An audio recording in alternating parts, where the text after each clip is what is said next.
Bien, mientras se va sumando algún compañero ahí que falta.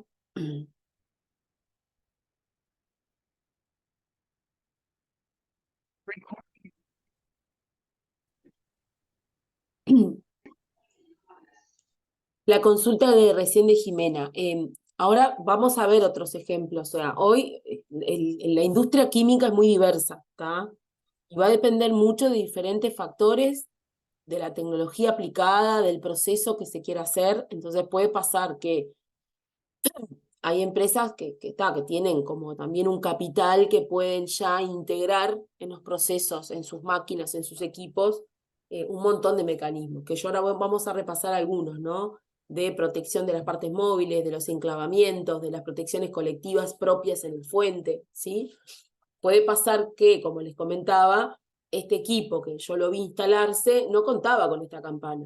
Entonces, esta campana de extracción, este sistema se instaló después. Se tuvo que, o sea, fue un reproceso, sí, porque inicialmente no se consideró que el tanque viniera con eso. Entonces, bueno, pues ingeniería tuvo que ir modificando y viendo, bueno, cómo encastrar esto acá y que no complique la operativa. Entonces, eso puede pasar, ¿está? Es muy diverso. Yo les fui mostrando diferentes ejemplos, como vimos en la sala de fraccionamiento, aquella cabina donde se metía el trabajador con los productos y trabajaba y fraccionaba ahí adentro. O la campana del negro de humo, ¿se acuerdan que eso estaba diferenciado? Porque el negro de humo es un pigmento muy finito que mancha todo. Les mostré este otro ejemplo, ¿está?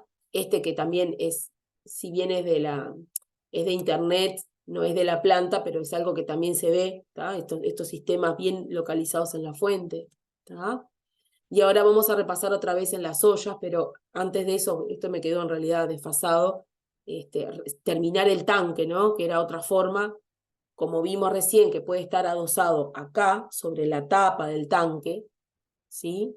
En este caso, ya está instalado dentro del tanque. Es un sistema que ya, lo que yo voy agregando acá, ya directamente el propio tanque lo va succionando, ¿tá? Entonces esto lo va tirando para una extracción general, ¿tá?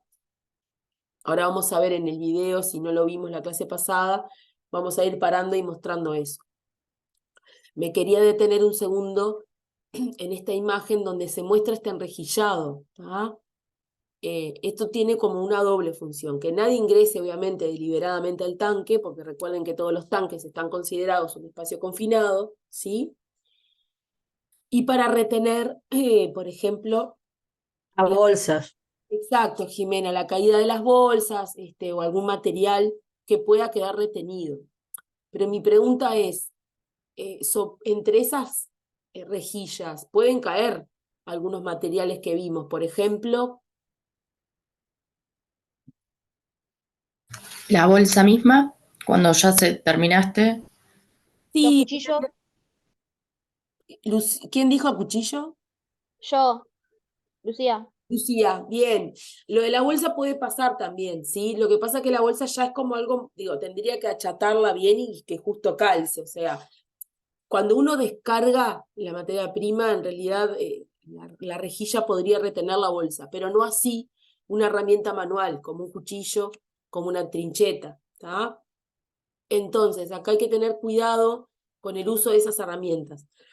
Lo correcto es que estén atadas, pero no jamás atadas al hombre, ¿sí? Nunca atadas al trabajador.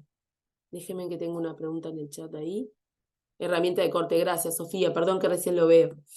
Eh, ¿Me explico? O sea, antes pasaba muchísimo de que las espátulas que les comentaba la otra vez, o los cuchillos, esos cortes carcelarios que la gente de producción le encanta hacer caseros, se hacían como una especie de pulsera, ¿sí? Para el agarre, y eso no está bien, porque si llegara a haber un atrapamiento de la herramienta, le lleva la mano, le lleva el brazo. Entonces lo ideal es que las herramientas de corte o todo lo que sea manual estén de alguna manera atadas, pero a la estructura del tanque o por fuera del equipo. ¿Me explico? Entonces pueden estar atadas para que no se caigan, obviamente, y que no se pierdan. Muchas veces se utilizan como una especie de fajitas retráctiles que se adosan en el tanque y pueden quedar ahí a disposición evitando, perdón, que se caigan dentro del tanque. ¿Ah? Así se ve el tanque de abajo, ¿no? O sea, recordemos que un tanque necesariamente necesito trabajar en 2 niveles, por su dimensión, por su capacidad. Por lo general, las plataformas de trabajo me permiten, esto sí es una foto de internet, pero me permiten colocar o instalar los tanques de producción. Y trabajo en 2 niveles, sí, porque arriba estoy haciendo agregados y demás, y desde abajo, desde las válvulas de fondo, ¿sí? Puedo bombear ese producto a una línea de envasado o bombear el producto a otro tanque para su dilución, etc. Entonces, los tanques necesariamente sí necesito trabajar en estos 2 niveles. ¿Tá? Ahora bien, la diferencia principal que hay entre trabajar en un tanque o en una olla, además de la capacidad, porque obviamente las ollas son mucho más chicas, la capacidad de producción es de 1000 kilos de producto, cuando los tanques que vimos recién, perdón, este tanque, por ejemplo, es de 5000 litros, ¿tá? Aproximadamente. Estos otros son mucho más grandes. Pueden haber tanques de producción de 20.000 litros de pintura, ¿tá?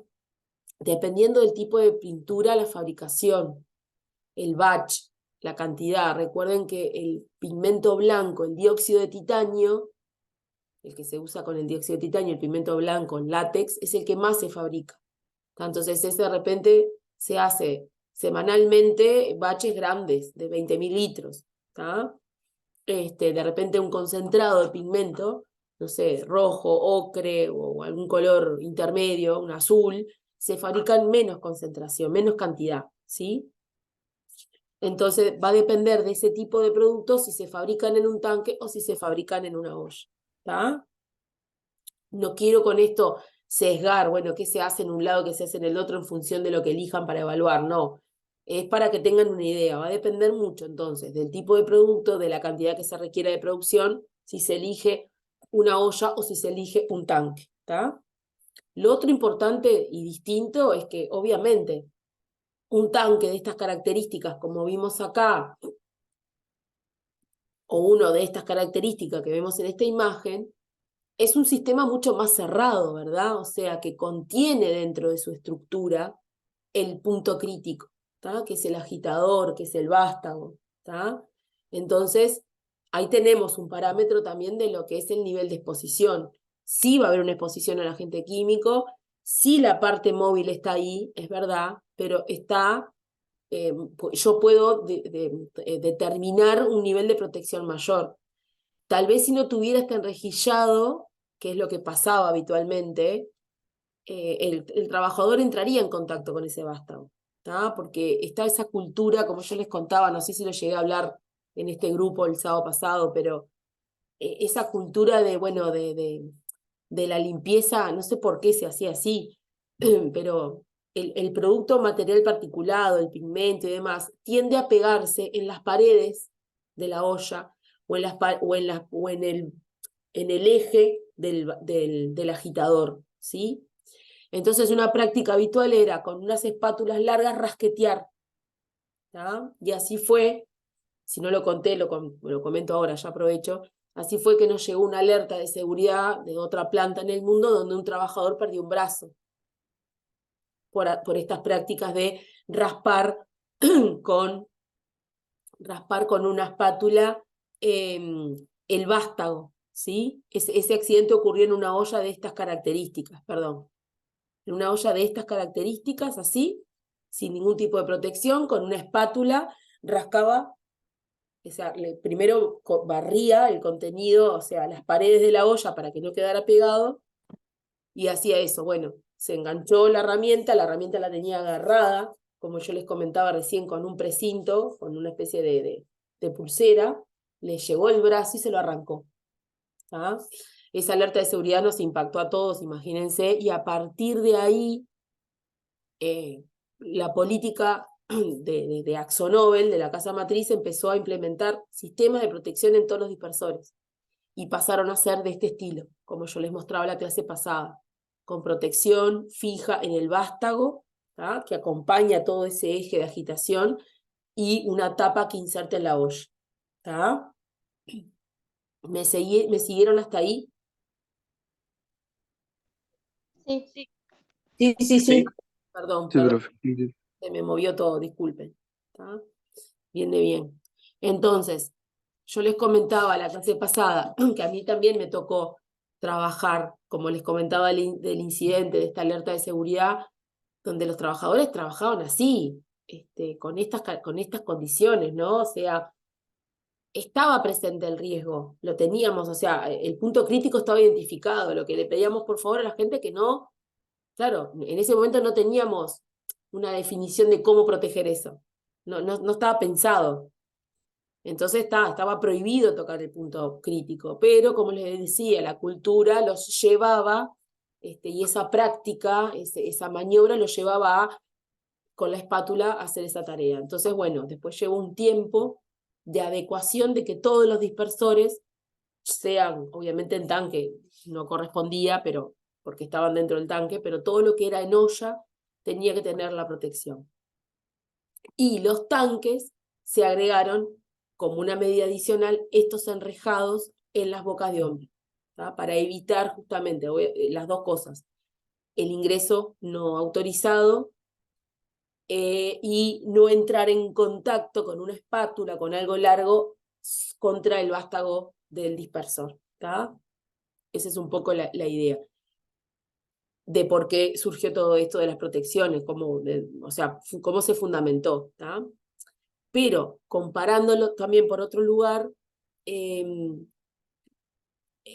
tanque garantiza también como que el sistema está más cerrado, como que pierde o como que intercambia menos producto con el ambiente, ¿sí? Porque es más cerrado. Sin embargo, la olla, por más que yo le ponga un sistema de tapa, eso no va a estar hermético, 100%, ¿sí? Va a estar presentado, apoyado, pero va a generar algún momento de fuga, ¿sí? Entre la tapa y la olla. Vamos a ver el video que yo creo que esto lo llegamos a ver el otro día, pero vamos a repasarlo, donde vemos distintos sistemas de extracción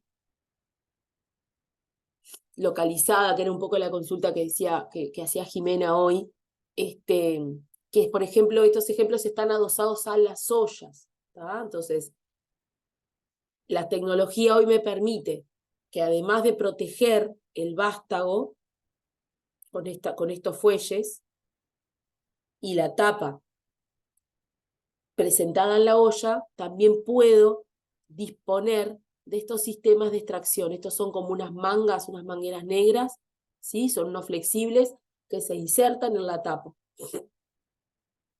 Entonces, ahí puedo garantizar una extracción en la fuente de emisión. ¿Ah? La tapa, que es lo que apoya en la olla, ahora después si vemos o repasamos el video, que es como una animación, como un dibujito animado, esto se sube para que yo pueda colocar la olla, se baja, ¿tá? Para posicionar el disco dentro de la olla, y esta protección acompaña ese movimiento, ¿sí? O sea, esta protección sube junto con el equipo y se va ajustando hasta que llega al borde de la olla. ¿Qué significa entonces? Que esta tapa en realidad se ajusta a esa altura de la olla, y para que la máquina funcione, esas tapas por lo general y los brazos que agarran y sujetan la olla tienen unos sensores de posición, de movimiento, que si eso no está posicionado correctamente, el equipo no enciende.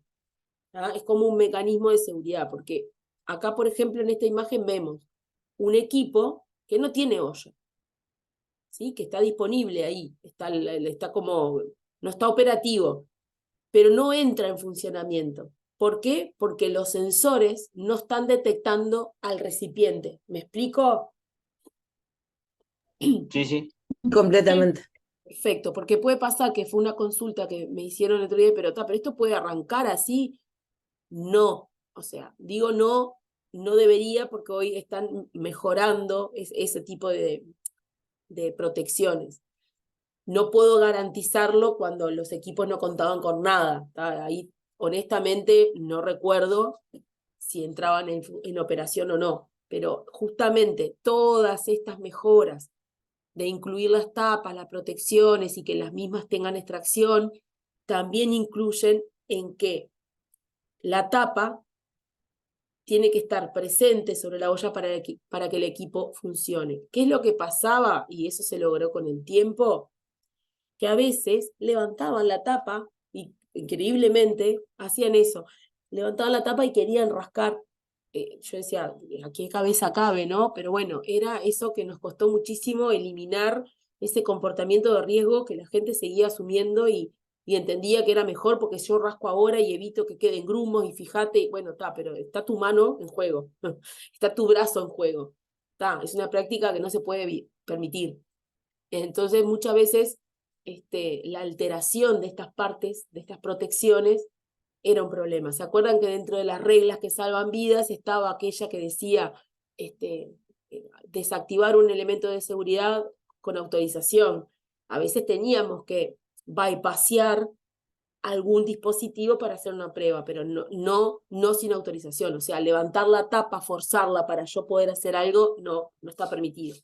Entonces, después esos enclavamientos justamente garantizaban que si alguien levantaba la tapa, el equipo paraba. ¿Ah? Entonces, de alguna manera, a ver, paraba por la cinética y la velocidad que manejan esos equipos, cortaba la Y energía, movimiento todavía. pero quedaba exactamente, había una energía remanente, ¿no? de residual, pero bueno, por lo menos nos garantizábamos que en algún momento el equipo iba a parar. Pero eso puede pasarles en muchas máquinas, no solamente en estos dispersores. ¿Tá? Siempre es importante verificar con el área de mantenimiento, verificar con el área de ingeniería cuáles son esas protecciones que se pueden colocar, de qué manera, si son de enclavamiento, si son de posición, ¿tá? Para garantizar que el trabajador acceda a ese punto crítico. ¿Tá? Yo le llamo punto crítico ese punto de atrapamiento, ¿verdad? Que es clarísimo en este ejemplo. Vamos a mirar un poquito más el video y repasar. Por ejemplo, en las imágenes que vienen son los mismos equipos, diferentes tecnologías, porque el diseño parece distinto, y las mangas, estos caños que parecen flexibles, de color cremita, blanquito, son los sistemas de extracción. ¿Ah? Lo que se ve en negro acá es el fuelle que acompaña el vástago y la tapa que queda presentada en la olla. Vieron que, como les decía, las tapas, o sea, quedan presentadas, pero no es un sistema que queda sellado, ¿sí? No están... es como pasa en la casa de uno, vieron que las tapas de la olla nunca son de la olla y las comparto con el sartén, bueno, algo parecido, pero bueno, cumplen la función, no es hermético, eso voy. Y acá sí se puede ver estas otras como tapitas de registro donde me permiten agregar el material particulado, agregar los productos, quiero decir, adentro de la olla, ¿está? También acá no se ven, pero esas tapitas tienen un enrejillado, justamente evitando que nadie toque el vástago del agitador, ¿está? Algo que no mencioné en la imagen anterior, que ahí no se ven, son estas estructuras, capaz que lo mencioné en la clase pasada. Esto también, si hacemos nuestra identificación así gruesa de las fuentes de peligro, ¿tá? Uno de los peligros identificados acá es el dispersor, otro es la olla, otro, el dispersor con todas sus partes, ¿no? Otro es la olla, otro el sistema de aspiración, otro puede ser estas plataformas que los trabajadores acceden, ¿sí? Para poder tener una posición ergonómica mejor a la hora de la descarga de los productos. Pero vieron que hay distintos diseños. Por ejemplo, este está mucho mejor, tiene barandas, tiene, ¿no?, donde trabajar más seguro. Esto no tiene nada, ¿tá? Entonces yo lo muestro como ejemplos de cosas que se ven en la industria. Esto puede pasar, ¿tá? Entonces en ese trabajo que nosotros vamos a hacer para la presentación final, uno de los elementos es identificar los peligros presentes en ese escenario que ustedes se van a hacer y los riesgos que derivan. ¿Tá? Ahora vamos a volver al video, perdón que se me fue.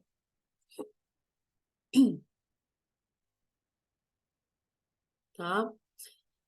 Y acá en esta imagen en este video de un proveedor que se llama Oliver Ibatche, que es proveedor de maquinaria industrial y sobre todo para la industria química de la pintura, hay diferentes tipos de dispersores, ¿tá?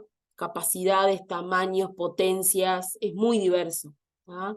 Acá en el video se va a mostrar, que creo que lo llegamos a ver la clase pasada, por favor me corrigen, es muy cortito, pero muestra claramente el agregado de una bolsa de pigmento blanco de dióxido de titanio dentro de un tanque. ¿Tá? Este tanque es otra tecnología, acá está el nombre del dispersor y hay un montón de elementos de información de control del equipo. Este tanque tiene por sobre la boca de descarga una estructura, que es esta, que es una aspiración. ¿Tá? Entonces, acá se ve muy rápido, el trabajador con la mano derecha tiene un cuchillo que corta la bolsa, no se ve la maniobra de la descarga, ¿tá? Pero yo se las cuento un poquito para que se la imagine. Entonces ahí, en esa posición, es que hace los agregados. Dependiendo del tipo de tanque o del tipo de olla, la maniobra es la misma, puede cambiar un poco en la posición, en la ergonomía, en la disponibilidad o no, como decía recién, de un sistema sobre la boca o sobre la tapa, lo que tiene que ver con la aspiración, ¿verdad? Pero la operativa es la misma. ¿Tá? Cambia así un poco esos parámetros que tiene un equipo por sobre el otro. ¿Tá? Este video es re viejo, pero muestra bastantes equipos y disposiciones. Bueno, ahí se ve el dispersor entrando en un tanque, ¿tá? Cómo es la agitación. Miren el tamaño que tiene este otro equipo, ¿no? El operador está acá y el tanque es algo mucho más grande que no lo vemos, estamos por encima, ¿tá? Es algo que es mucho más grande por debajo. ¿Tá? Yo no sé si les llegué a comentar el otro día, por ejemplo, el enduido, ¿tá? Ustedes conocen o habrán usado enduido para tapar, yo sé, una imperfección en la pared, un agujero, para preparar la pared para pintar, muchas veces se pasa el enduido, después se lija, se empareja y después se pinta, ¿sí? El enduido es una pasta que se fabrica en un dispersor de determinadas características, ¿tá? No es un dispersor igual a estos, pero son dispersores que tienen una alta potencia y tienen integrada en su línea de fondo, imagínense esta línea de fondo que yo les mostraba el otro día o hace un rato, que me permite conectar ese tanque con otro tanque, con un molino, con lo que sea, esos dispersores Tienen la pendiente para que no se Sí, sí, la pendiente está perfecto. acumule. Está perfecto, tiene esa como pendiente que ayuda a que el producto fluya. Pero en el caso del enduido, se necesita una bomba de succión, porque eso es una pasta que se envasa en caliente, no es caliente 80 grados, 50 grados, 60 grados, ¿está? Se envasa en caliente porque si no, no lo saco nunca del tanque. ¿Tá? Es una pasta Profe, disculpa, ¿bomba de qué? Bomba de ¿Bomba de succión. qué? es una bomba de Bomba de succión. succión. Una bomba de succión, o sea, hay bombas que se colocan a la salida justamente de los tanques y ayudan a succionar el contenido, porque por gravedad la pasta, en este caso del enduido, no la puedo bajar. Necesariamente necesito bombas que succionan el contenido y lo envasan directamente, o sea, lo llevan a una línea de envasado y se envasa. Vieron que el enduido se envasa en bolsas. Ahora creo que alguna presentación que viene en balde, pero la mayoría se envasa en una bolsa, porque ya directamente de la bomba se colocan como las bolsas para ir recogiendo el producto. ¿Tá? No es el ejemplo de producción que vamos a ver, pero le quería justamente aprovechar el video que vimos, esos dispersores enormes que hay para diferentes tipos de procesos. Uno de ellos, por ejemplo, es el empastado del enduido. ¿Tá? Esto lo llegamos a ver, pero solamente a modo repaso. La imagen es bien ilustrativa. Si yo estoy trabajando en una olla, necesariamente necesito esto que yo les digo, ¿no? Subir y bajar el eje del dispersor, donde está el agitador, para poder colocar la olla. ¿Tá? Acá no vemos en la ilustración ni la tapa, ni la extracción localizada, y tampoco el trabajador tiene que estar, tiene que estar ahí agarrado en la olla todo el tiempo, ¿tá? Mientras está el proceso del empastado, sí, voy a estar haciendo los agregados, bárbaro, pero cuando se tiene que dejar agitar, ¿tá? Que es el proceso en realidad de dispersión, ¿no? La primera parte es el empastado, logro incorporar lo líquido, lo sólido, lo humecto, y después lo tengo que dejar, no sé, 5 horas, 6 horas agitando, y después otras tantas horas moliendo. Hay mucho tiempo muerto, ¿sí? De agitación y de molienda, ¿tá? Entonces, nada, el trabajador no está ahí 8 horas agarrado a la olla. ¿Por qué digo esto? Porque cuando vimos este video, notamos, llegamos hasta acá nosotros el otro día, sí, vimos Sí, la emisión de ruido. Sí, que hacía mucho ruido. y hacía mucho ruido. Déjenme compartir con audio porque no lo hice y me olvidé. Entonces, vimos, exacto, como vimos la clase pasada, la emisión de ruido que tiene esto. Y lo otro que vimos, comentábamos a modo de repaso, esto es un líquido. Yo no sé qué es, si es agua, si es mezcla de solventes orgánicos. Lo que sí vemos es una olla abierta, vemos el fondo de la olla, vemos el disco, ¿sí? Y el vástago de agitación, ¿no? Que es lo que va a mover el disco. Y quiero que también perciban cómo es el movimiento del agua, cómo es el movimiento del agua, cómo es el movimiento del líquido, no sé si es agua, ¿está? Cómo es ese movimiento del comienzo.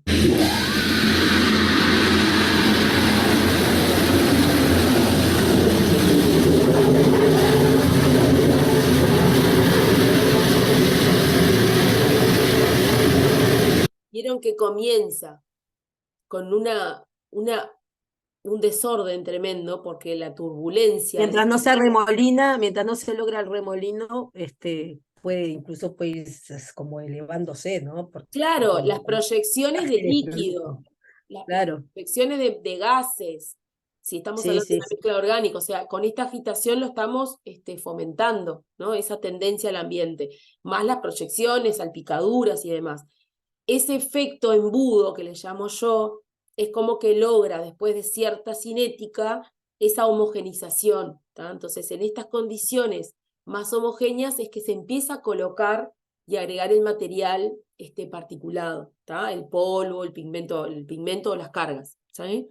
De todas maneras, siempre la cinética y la energía de esta agitación va a hacer que algo de polvo obviamente va a tender a pasar al ambiente, ¿sí? Por eso la importancia de contar siempre igual con un sistema de extracción en la fuente, ¿tá? Que en ese caso, si estamos hablando de la olla, lo ideal es poner esa manguera en la tapa de la olla. ¿Sí? ¿Me siguieron hasta ahí? Sí, Sí, Perfecto. sí, Ahora profe. buenísimo, gracias Renato. Vamos a continuar contándoles un poquito, pero esto ya no va a formar parte de mi trabajo, lo que es la molienda, la dilución. Yo quiero que ustedes se armen un escenario muy concreto, solamente en esta etapa, en el proceso del agregado de productos en un dispersor, en olla o en un dispersor en tanque. Y ustedes van a definir si esa olla, si ese tanque tiene extracción o localizada o no, ¿sí?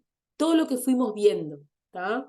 Porque en función también de la evaluación de riesgo químico que vamos a hacer, la técnica nos va consultando la presencia de protecciones colectivas, nos va consultando si el sistema es abierto o cerrado, ¿sí? Entonces, en conjunto, vamos a mirar, porque claro, una cosa es cuando ustedes estén en campo, in situ, en el lugar y lo están viendo, aplicar el método les va a ser mucho más sencillo. Ahora, en esto que se lo están imaginando, que yo le estoy tratando de mostrar videos y ejemplos, le puede que les cueste un poquito más aterrizar, ¿sí? Estos elementos en la técnica. Por eso mi idea era hacerla en conjunto, ¿tá? Para después cada uno poder identificar mejor el parámetro que le queda mejor, valga la redundancia, en su cálculo, ¿tá? Sobre ese primer escenario de trabajo, la idea es que identifiquen peligros y riesgos. No vamos a evaluar por método general ninguno de esos riesgos.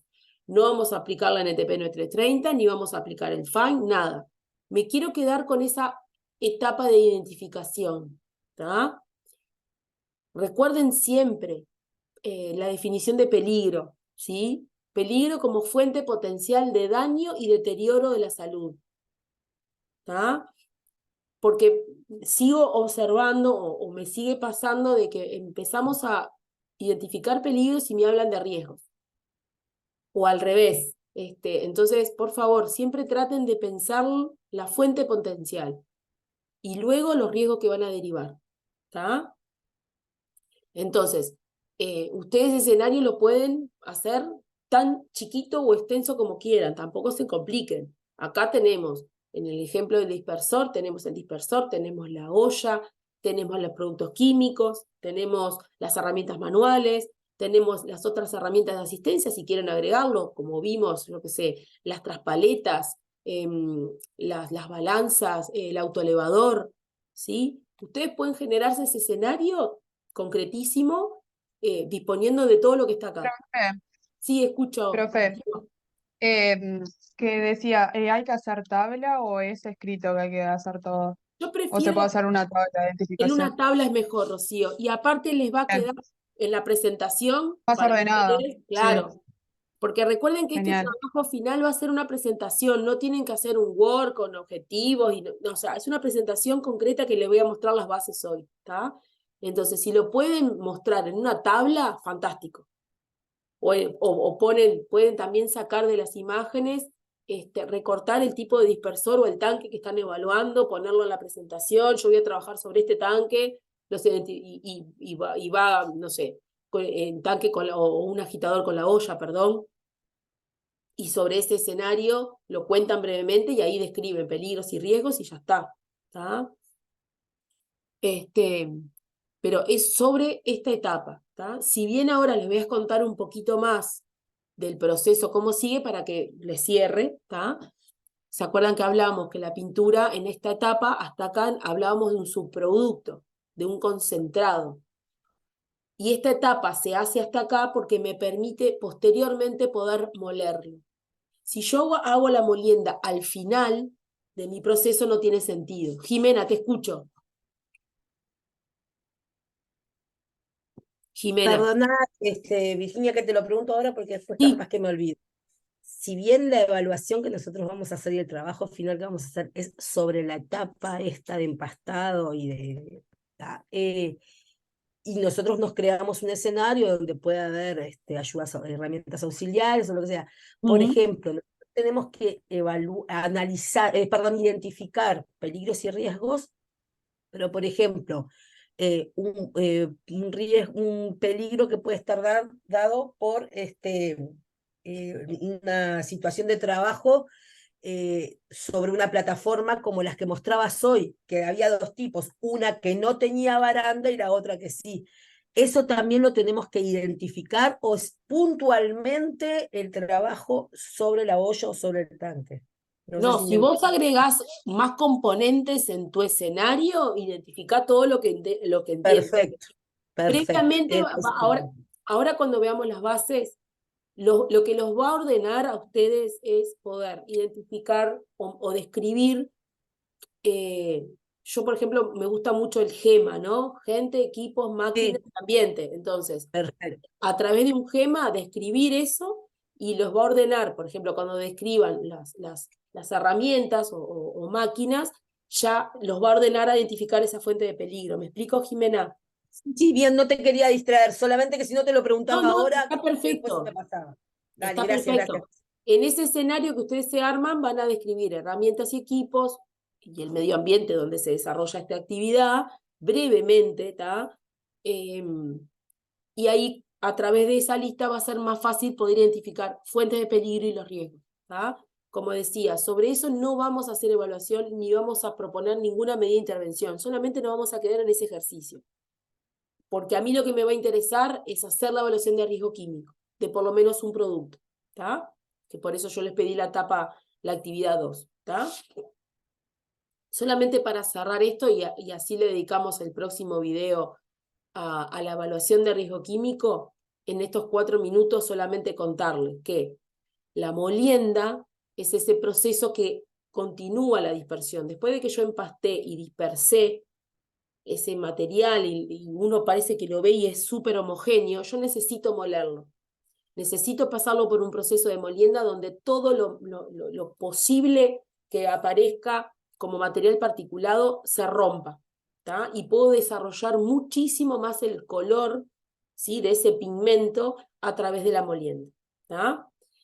La molienda, acá este dibujo que es medio, no se ve muy bien, ay, perdón, no se ve muy bien, ¿no?, porque se pixelea un poco, muestra la recirculación del contenido de una olla a una olla vacía, o sea, yo tengo mi dispersión en una olla pronta.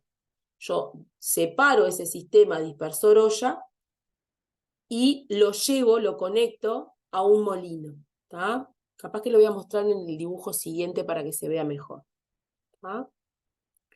Yo partía de este proceso, supongamos que era este o era el tanque, es lo mismo.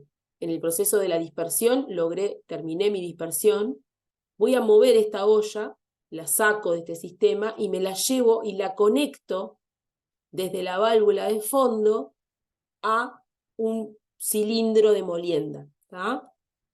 Esto ahora lo vamos a ver mejor, pero esto es una bomba que succiona el contenido de esta olla, lo hace circular por un molino que está dentro, o sea, todo esto es estructura, carcasa y demás. Hay un molino acá que lo vamos a ver mejor, y lo envía, o sea, después de estar un tiempo moliéndose el producto acá, tiene una salida que se descarga dentro de otra olla, ¿tá? Hay distintos tipos de molinos, vamos a ver que hay molinos verticales, horizontales, ¿tá? La operativa es la misma, ¿tá? Lo que veíamos en ese dibujo recién es esto mismo que está acá. Esta es la bomba de succión, esto es un filtro posterior que retiene cualquier material que yo no quiero que ingrese, obviamente, el cilindro del molino, porque lo puedo romper. Esta manguera flexible conecta todo el camino de succión a la entrada del cilindro.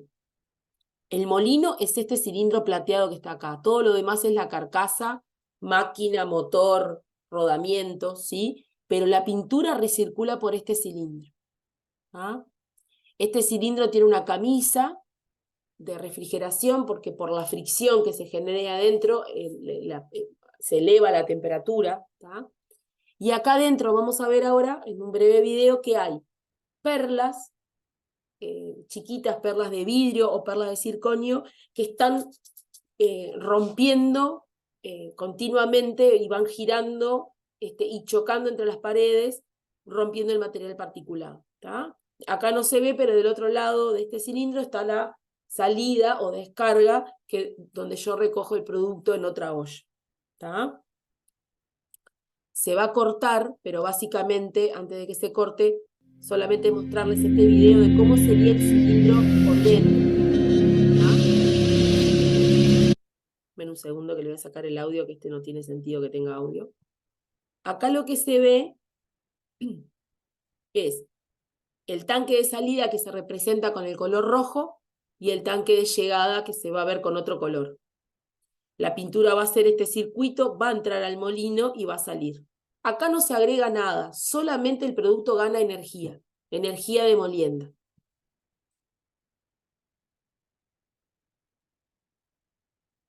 Acá adentro recircula la pintura, cuando se enciende el molino, empiezan a girar todas esas partes con el material particulado, rompiendo, ¿sí?, moliendo, valga la redundancia, el material particulado, perdón. ¿Ah? Se va a cortar el video, así que les propongo retomar en el siguiente y ahí cerrar este tema y arrancar con la evaluación de riesgo químico, ¿sí?